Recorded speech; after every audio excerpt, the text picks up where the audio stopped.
আজকের সকাল থেকে গত গত দিন থেকে ছিল, আজকের সকাল থেকে আরো বেশি করে হয়েছে। এনসিপি কে হাইলাইট করেছে, এনসিপি কেন্দ্রিক রিপোর্ট ছাড়ছে প্রধান হেডলাইন। হেডলাইনটা হলো এরকম যে এনসিপি জোট করতে গেছে জামাত ইসলামের সাথে, এই কথাটা মুখ্যভাবে আসতেছে। অ্যাকচুয়ালি জিনিসটা সিম্পলি এনসিপির সাথে জামাতের জোটের প্রসঙ্গ না, কিন্তু তা সত্ত্বেও বেশিরভাগ পত্রিকা হেডলাইন হলো এই জোটকে কেন্দ্র করে এনসিপি ভিতরে তাদের টপ এক্সিকিউটিভ কমিটি বলতে যা বোঝে এরকম কিছু একটা, তার 214 জনের মধ্যে 30 জনা, তার মধ্যে বেশিরভাগই নারী, তারা এটার বিরুদ্ধে গিয়ে রীতিমতন চিঠি দিয়েছে নাহিদকে এবং তাদের 2-1 পদত্যাগ করেছে, স্বতন্ত্রভাবে ইলেকশন করবে বলে ঘোষণা দিয়ে দিচ্ছে। ফলে এটা দেখে মনে হচ্ছে না এটা ইলেকশনই ক্যাচাল। আমি আবার বলছি এটা ইলেকশনই ক্যাচাল না, তবে এটা একটু অন্য। এটা দেখে মনে হবে ইলেকশনই ক্যাচাল, একেবারে অরিজিনাল কাণ্ড হিসেবে যদি বলি, এটা হচ্ছে বাংলাদেশের রাজনীতিতে ওই একই pro Indian anti Indian, Indian হেজিমনির পক্ষে থাকবেন না বিরুদ্ধে থাকবেন। এই নারীগুলো যারা এনসিপিতে লুকাইছিল একদিন, আমি লুকাইছিল শব্দটা ইউজ করছি এই জন্য যে বেসিক্যালি দেখে মনে হয় যেন আপনি প্রগতিশীল। এটা বাংলাদেশের রাজনীতিতে এই 71-এর পর থেকে তো বিশ্বাস করে একেবারে এক্স্যাক্টলি বললে 54 ইলেকশনে মুসলিম লীগ খারিজ হয়ে যাওয়ার পর থেকে এই সো কল প্রগতিশীলতা, হিন্দুত্ববাদটা প্রগতিশীল নাম দিয়ে বাইরে বেরিয়ে আসছে। সেই থেকে আজ পর্যন্ত এটা আরো সংহত হয়েছে 71-এ, আর 71-এর পর থেকে আরো জেগে বসছিল এটা। 2000 সালের পরে এটা ক্রমশ আসল চেহারা আসতে শুরু করে। এটাই হাসিনার যুগ, হাসিনার যুগ শাহবাগ যুগ। এখান থেকে শাহবাগের পরেই এখান থেকে প্রথম অ্যান্টি শাহবাগ সাপলা তৈরি হচ্ছিল। সো পাল্টা বয়ান, এটা ভাঙতে সময় লাগছে আমাদের কতদিন দেখেন। এর মাঝের সময়গুলো কেউ নাই। ওই 54 সাল থেকে যদি ধরি আমরা, অ্যাকচুয়ালি সেটারও পিছনের দিক হলো আবার 51 সালের জমিদারি উচ্ছেদ থেকে। সেখান থেকে এইবার জমিদার নন্দনেরা মনে করলো বাপদাদার তো জমিদারি চলে গেল, এখন কি হবে আমাদের। এই যে তারা ইন্ডিয়ান ব্যাগেজ কান্দে নিয়ে প্রগতিশীলতার আড়ালে, প্রগতিশীলতার বাইরের চেহারা দেখেছে আমরা প্রগতিশীল, বেসিক্যালি তারা ইসলাম বিদ্বেষী, বেসিক্যালি তারা প্রো ইন্ডিয়ান। ইন্ডিয়ানদের হেজিমনিটা এরাই ডেকে নিয়ে আসছে তখন থেকে শুরু করে এখনো পর্যন্ত। শেষ বাতিটা জ্বালায় বসে আছে সিপিবি, আর সিপিবিরই এক ছা হচ্ছে মতিউর রহমান, প্রথম আলো। আমি ইকুয়েশনগুলো একটু বোঝার চেষ্টা করেন, বুঝে যাবেন। ফলে রাজনীতির ভিতরে আমাদেরকে এই প্রগতিশীলতার নামে হিন্দুত্ববাদের রাজনীতি করে আসা হয়েছে। আর একালে মানে কবে? একালে একটা নতুন ফেনোমেনা হচ্ছে নারীবাদ, নারীবাদ, নারী মুক্তি, হোয়াট এভার যাই বলি না কেন। আমি নারীবাদ কবে শুরু হচ্ছে এই নারীবাদীরা বলতে পারবে না। এটা হচ্ছে তামসার দিকটা। ফ্যাক্টস হচ্ছে বাংলাদেশে এই নব নারীবাদী উত্থান, নারীবাদের চিন্তাটা আসছে সমাজে রাফলি 83 সাল থেকে। এটাকে আরো এক ধাপ উপরে উঠে একটা ব্রেক মারছে 90 সালের 91 সাল বলাটাই ভালো। ওয়ার্ল্ড ব্যাংক যখন নারীবাদের তার এজেন্ডা হিসেবে নিয়ে টাকা ঢালা শুরু করছে। এই ইতিহাস এই নারীবাদীরা জানে না, তাদের জন্মই হয়নি বেশিরভাগেরই। আমার অনুমান তাদের বেশিরভাগই জন্ম 95-এর আশেপাশের সময় থেকে। ফলে এর আগে কি হয়েছে, কেন তারা ওরকম জানে না। না, রোকেয়ার যে নারীবাদ ওটা তো সেই ব্রিটিশ আমলের কথা, ওটাকে আমি কাউন্ট করলাম না। এটা 83 বললাম। যেমন ধরেন একটা কথা যদি সোজা জিজ্ঞেস করি, পত্রিকার নারী পাতা কবে শুরু হয়েছিল?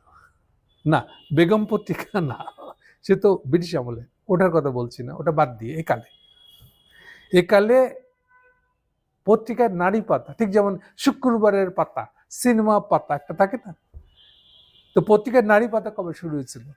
কেউ জানে না, খেয়াল করতে পারবো না, এই নারীবাদীরাও বলতে পারবো না।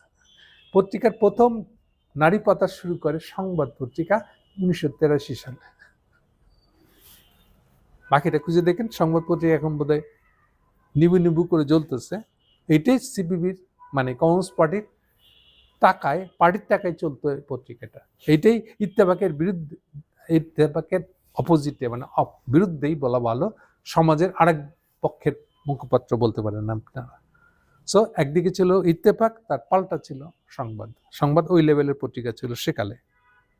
এনিওয়ে, এই যে জানতেছিলাম যে কোত্থেকে এটা আসলো, ফলে এই ওটা প্রশ্ন না, আমার প্রশ্ন হচ্ছে যে এনসিপি এই নারীবাদও ওই প্রগতিবাদের চক্করে পড়ে, ফলে সেও অ্যান্টি ইসলামিস্ট হয়ে যায়।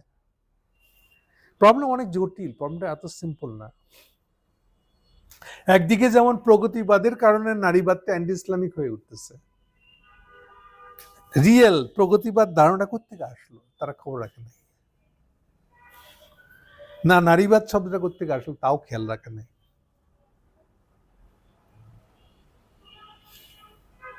এরা ভর করছে এনসিপির উপরে। তারা মনে করছে আমরা নারী পলিটিক্সে পার্টিসিপেট করেছি, এনসিপির মতন ইয়াংদের দল অনেককে জায়গা দিয়েছে, তারা সিম্প্যাথেটিক হয়েছে, নারীদেরকে ইনভলভ করা দরকার। নারীরাও যথেষ্ট পরিমাণে ইনভলভ হয়েছে হাসিনা বিরোধী জুলাই আগস্টের আন্দোলনে। ফলে তাদের এই আগ্রহের কারণে এনসিপি তাদেরকে জায়গাও করে দিয়েছে। কিন্তু এনসিপির সবচেয়ে বড় অযোগ্যতাটা হলো এটা একটা অ্যাপলিটিক্যাল পার্টি, দলের ভিতরে কোনো রাজনীতির চর্চা নাই, যা আছে মুখস্থ বাইরে বাইরে বলে বেড়ানোর কথাবার্তা। যেমন ধরেন না কেন, আপনি রাজনৈতিক দল করবেন, ইলেকশন করবেন নাকি, রাজনৈতিক দলই বা করবেন, রাজনৈতিক দল মানে কি? আচ্ছা, কবে থেকে রাজনীতি শব্দটা শুরু হয়েছে, রাজনৈতিক দল করা শুরু হয়েছে কবে থেকে? আজীবন, নবীন আমল থেকে। এই যে উদ্ভট একটা প্রশ্ন করলাম, এই প্রশ্নের উত্তর জানা আছে আপনাদের? আইসেন রাজনীতি করতে, দল খুলে আলাইছেন, রিপাবলিক বুঝেন কবে থেকে? ব্যক্তি বুঝেন, ব্যক্তির উত্থান কবে থেকে? ব্যক্তির উত্থানের পরে পাবলিক নামে ধারণা আসছে, জনগণ নামে ধারণা আসছে। এই যে নারীবাদ করতেছেন, করতে চাইতেছেন এই 30 জন, এটা নিয়ে বিপ্লবীপনা দেখায় কেন? নারীরা জামাতের সাথে ইলেকশন করবে, ইসলামী দল খুব খারাপ। এই যে প্রগতিবাদের ঝান্ডা স্বীকার না করলেও, মুখে স্বীকার না করলেও, বাস্তবত তারা এটার চক্করে পড়ছে। হাসছি এই জন্যই যে এরা এই প্রশ্নগুলোর উত্তর শিখে নাই। আচ্ছা, নারী স্বাধীনতা এটা কবে থেকে আসলো? নারী স্বাধীনতা শব্দটা কোথা থেকে আসলো, কবে থেকে আসলো? আজীবন মানুষ বলতে পারতো যে আমি স্বাধীন?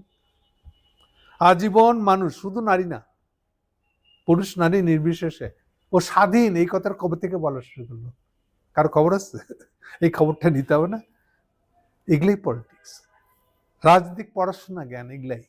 রাজনৈতিক পড়াশোনা না করলে এইসব বকওয়াজি, এই শেষ পর্যন্ত এরকম ভাবে মুখ থুবড়ে পড়বেন। আপনার হঠাৎ কেমন হবে যে আমার এই নাহিদ কেন ইসলামী দলের সাথে আলোচনা ঐক্য করতে যাচ্ছে, তো এটা খুব খারাপ। কারণ ইন্ডিয়ান হেজিমনিতে বসে আছে, ও তো এটা দিয়ে আপনাকে উস্কাই দিয়ে টোকা দিবে। আর এইটার এখন ধারক বাহক হচ্ছে বিএনপির তারেক রহমান। বসে উঠতে বসতে তো এখন জামাতকে গালি দিচ্ছে, এই সুযোগে সে প্রগতিশীল দল হয়ে গেছে। বিএনপি তো এখন একটা প্রগতিশীল দল। যে বিএনপি কে এককালে সিপিবি তার সাথে কোনো সম্পর্ক রাখে নাই, আনু মোহাম্মদ হাসিনার পুলিশের হাতে মাইর খেয়া পা ভেঙে জেলখানায়, এই হসপিটালে ভর্তি। খালেদা দেখতে গেছে, ও পারলে খোঁড়া পা নিয়ে উল্টে পড়ায় যায়, দৌড় দেয়, এরকম দিনও তো গেছে। বিএনপি ছিল এই ধরনের, তাদের কাছে দূরে থাক রাইটিস্ট দল। আর সেই বিএনপি এখন হয়ে গেছে প্রগতিশীল দল। আর সেই বিএনপির প্রচার প্রোপাগান্ডার মধ্যে পড়ছে এনসিপির মেয়েরা, এই মেয়েদের সহ এই 30টা লোক। মজা না, তামসা না? কত বড় তামসা দেখেন। এই বিএনপি 2001 সালে জামাতের সাথে ইলেকশন করছে, শুধু তাই না, জামাতকে 2টা বা 3টা মন্ত্রিত্ব পর্যন্ত দিছে, 2টা তো ফুল মন্ত্রী। ইলেকশন করছে সরকার করছে, পুরা 5 বছর ছিল।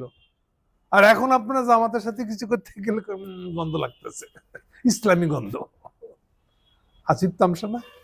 আচ্ছা, একইভাবে এনসিপি তো গেছিল বিএনপির সাথে সম্পর্ক করতে, তখন গন্ধ লাগে না আপনার?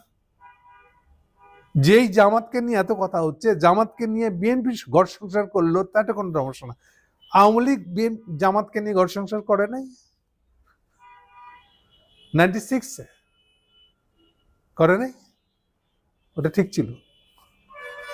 আপনারা কোন এনসিপি কি দলাই নিয়ে আইছেন এগুলা? হ্যাঁ, আপনারা এনসিপি জামাতের সাথে রাজনৈতিক আলাপ করছে, একটা ইলেকশনই জোটের আলাপ, আপনাদের গায়ে ছাত করে উঠছে। হ্যাঁ, রাজনীতি বুঝেন কিছু? এই জন্য বলছে, আপনি স্বাধীনতা শব্দ কোত্থেকে পাইছেন, কবে থেকে চালু হয়েছে? ব্যক্তির উত্থান, ব্যক্তি বোধ কখন আসছে সমাজে? সমাজে মানে গ্লোবাল সমাজে, বাংলাদেশে না। আর সেইটা কখন পলিটিক্যালি আসছে? তারপরে ওটা থেকে আসছে স্বাধীনতার ধারণা, ব্যক্তি স্বাধীন, এই ধারণাটা আসছে তারপরে। এরপরে আসছে আপনার এই যে এখন যেটা নিয়ে ফরফরাইতেছেন, নারী স্বাধীনতা, এটা কোত্থেকে পাইছেন আপনি? আর রিপাবলিকের ধারণা ছাড়া নারী স্বাধীনতা কথার অর্থ কি? এটার সাথে কি সম্পর্ক বুঝেন কিছু? কোনো খবর নাই, প্রগতিশীল হয়ে গেছেন, ঝাঁপাই পরে জামাত বিরোধিতা করতে হবে, ইসলামী দল বিরোধিতা করতে হবে, এইগুলাই চলতেছে আসলে। সো আজকের পত্রিকায় আপনারা এটা দেখবেন, এনসিপির এই ঘটনা নিয়ে। দয়া করে এগুলাকে পাত্তা দিবেন না, আমি আপনাদেরকে গ্যারান্টি দিয়ে বলতেছি।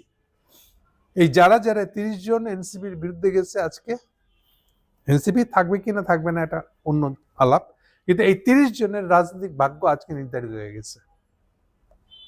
এরা কেউই আর বাংলাদেশের রাজনীতিতে গুরুত্বপূর্ণ কেউ হিসেবে থাকবেন না। আস্তে আস্তে খুব দ্রুতই, বিশেষ করে নারীরা, এদের রাজনৈতিক জীবনই শেষ হয়ে যাবে বলে আমি মনে করি। এদের রাজনীতিতে ফিরে আসতে গেলে এইটার জন্য ভুল করছে তারা, তোবা পড়তে হবে। যদি পড়ার মতন পড়াশোনা জ্ঞান বুদ্ধি থাকে তাহলে পারবে। আর এই অবস্থা নিয়ে যদি থেকে যায় তাহলে এদের শেষ হবে, ইমিডিয়েট হয়তো হবে, দেখা যাবে 1-2 বছরের মধ্যে আবার বিএনপিতে ঘোরাঘুরি করছে।